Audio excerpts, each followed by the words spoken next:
sino-sino nga ba ang mga legit traders dito kay Pupo Live application? At kini-kinino nga ba tayo talaga pwedeng magpa-trade?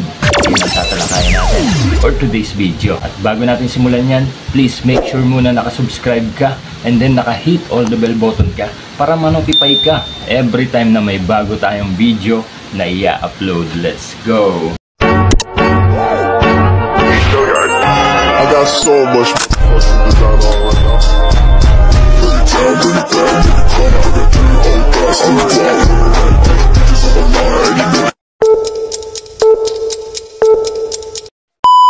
Hello mga kapatid! Welcome back to my YouTube channel. Another day, another earnings na naman tayo dito kay Pupo Live application. For today's video ay pag-uusapan natin na kini-kinino nga ba or sino-sino nga ba ang mga legit traders dito kay Pupo Live application. Kung sino-sino nga ba ang mga legit traders dito kay Pupo Live application. Yan ang tatalakayin natin. Sino-sino nga ba ang mga legit traders? Halos lahat naman guys. Halos lahat naman yung iba, halos lahat naman nagtitrade. Pero yung pipiliin nyo lang po yung mga talagang legit at yung pagkakatiwalaan. Kasi may marami kasing mga naglipaan na ng mga scammer dito kay Pupo Live application. So kung gusto niyo sa amin, i-enter ko na lang po yung ID number namin. Every Sunday po kami, ako po, every Sunday po kami nagtitrade. Wala kayong mahanapan na ibang katradean, punta lang po kayo sa amin. I-message nyo lang po kami or kaya man every Sunday ng morning, pasyal na po kagad kayo kung magkano ba yung iti-trade nyo na yan. Open po kami sa trade every Sunday. Pero kung gusto nyo naman, kung talagang kailangan nyo na, nandyan po sila yung ibang mga legit traders, gaya nila Founder AJ. Yeah, kung kilala niya, nakikita niyo yan lagi dyan sa harapan ng kauna-unahan pag nag-open kayo ng Pupo Live application, di ba? Ayan si Founder AJ, ayan yun na alam ko legit traders yan. Tsaka sikat dito yan kay Pupo Live application.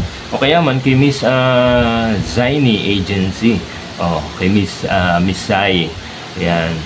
Ilalagay ko na lang po yung mga ID number nila para kahit pa paano makapasyal kayo. Yan po, kasi mag-ingat po kayo sa mga hindi nagpapanggap na mga traders daw. Kasi ang karamihan lang naman po talaga ditong legit traders, yung mga agent Yung mga traders talaga yan. Pero kung hindi ka namang host ka lang, pwede ka namang mag-trade. Kaso nga lang, limitado. Yun kasi, iba kasi yung account ng sub-agent sa host, magkaiba po yun. Kasi pag malaki na kasi, mahihirapan na kayong magpa-trade. Lalo na nakakatakot, di ba? Nakakatakot magpa-trade sa ibang mga tao dito sa loob ni Pupo Live application kasi karamihan scammer. Kaya mag-ingat po kayo, ingatan nyo yung mga coins nyo, yung mga pinaghirapan nyo. Di ba? Kung galing man yan sa mga fireworks o sa mga mystery box, yung mga coins nyo, ingatan nyo po yan. O kaya man galing sa pag-games o paglalaro dito kay Pupo Live application, di ba? Napakahirap. Ang hirap mo yan. Kasi lalo na, kunyari, malaki na yung pinuhunan mo. Tapos, di ba? Minsan natatalo, nananalo. Hindi naman araw-araw Pasko, di ba? Kaya ingatan niyo yung mga coins niyo, yung mga pinaghirapan kasi napakahirap po, lalo na kung mai-scam lang o mabubudol lang ng ibang mga tao dito na nag-aabang lang, lalo na nag-aabang lang dyan yan sa mga party live nyo, mga solo live. Nasa baba lang po yan. Tapos nakikinig lang sila, yung mga scammer na yan, nakikinig lang sa baba. Tapos pag kunyari ang isang kagrupo nyo ay naghahanap ng katrade, tapos biglang magme-message yan, papasunurin yan, sasabihin, uy, sundan mo ko, doon tayo mag-trade, mag-o-open ako ng panel. Mahirap yun, lalo na hindi nyo kilala, di ba? Kaya bago makipag-trade guys, double check yung mga ID number. Sa ID number po talaga, kasi yung picture na yan, yung profile picture na yan, pwedeng gayahin yan, pero yung ID number talaga. Tsaka huwag kayong makikipag-communicate sa message dyan sa Pupo. Kunyari may message, di ba dito, pwede kayo mag-usap sa message. Minsan mahirap yan. Kailangan kasi talaga pag nakikipag-trade ka, open cam, Kung lalo na kung malakihan, open cam. Tapos ayan, nagsasalita ka talaga.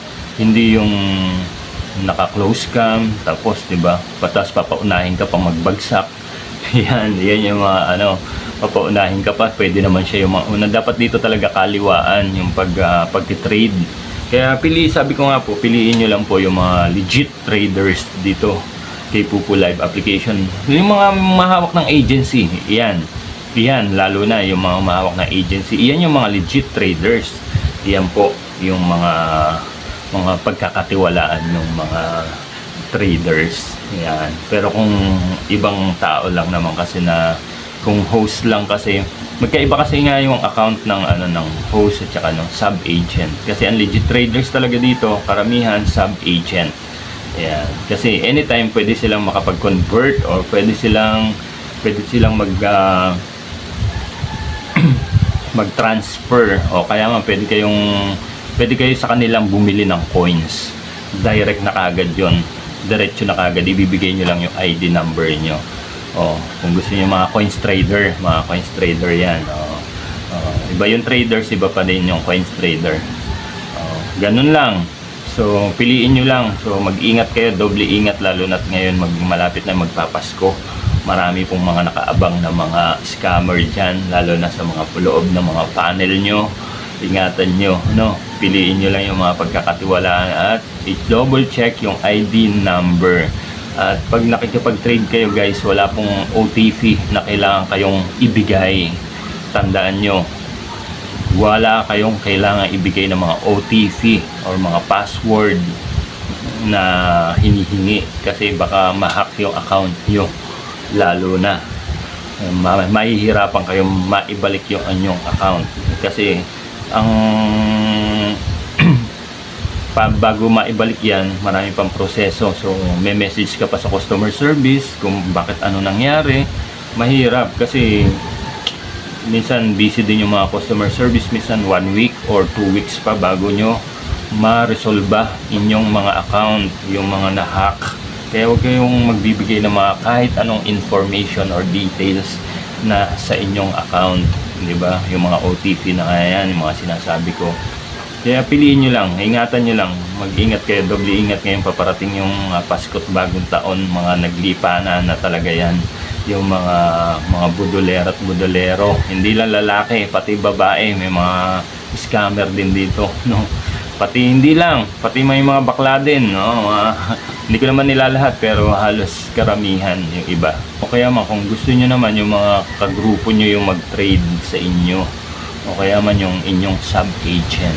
Ikaw ba isang gamer o isang live streamer at namumroblema ka kung saan bibili ng murang bilihan ng coins? Tara na at mag-top up gamit si CocoDP.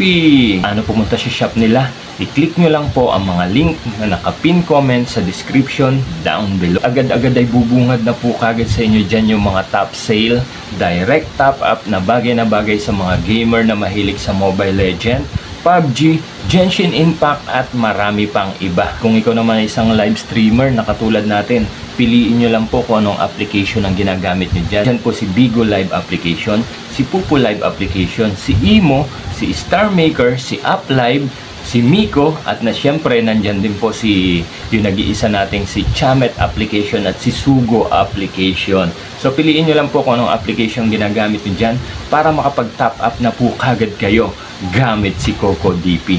Kung Pupu user ka, i-click mo lang po si Pupu Live Application at i-enter mo na kagad yung mga ID number nyo. Pili na po kagad kayo dyan ng mga select package na gusto nyong i-avail or gusto nyong i-top up. After nyo po makapili ng select package, select payment method naman po kayo, kung GCash ba yan, Cocoin, Paymaya, or bank transfer, at marami pang iba. I-enter mo na po kagad yung mga email address nyo at huwag nyo pong kalimutan i-click yung buy now. Agad-agad ay ma-direct na po kagad kayo sa mga GCash account nyo or GCash wallet nyo para makapagbayad na po kagad kayo kung magkano bang coins ang gusto nyong bilhin or gusto nyong i-top up gamit si CocoDP. Ilang minuto ay i-check nyo na po kagad yung mga Pupu account nyo kung dumating na yung mga inabail or yung mga itinap up yung coins gamit si Coco DP. Kaya saan ka pa?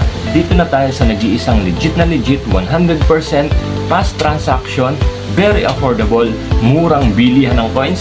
Dito na tayo kay Coco DP. And that's all lang po muna for today's video. Sana nakatulong ang video na to. Hanggang sa mga susunod pa nating mga video tutorial na gagawin. Maraming salamat sa mga bagong subscriber natin. Patuloy nyo lang po kaming suportahan hanggang sa mga susunod.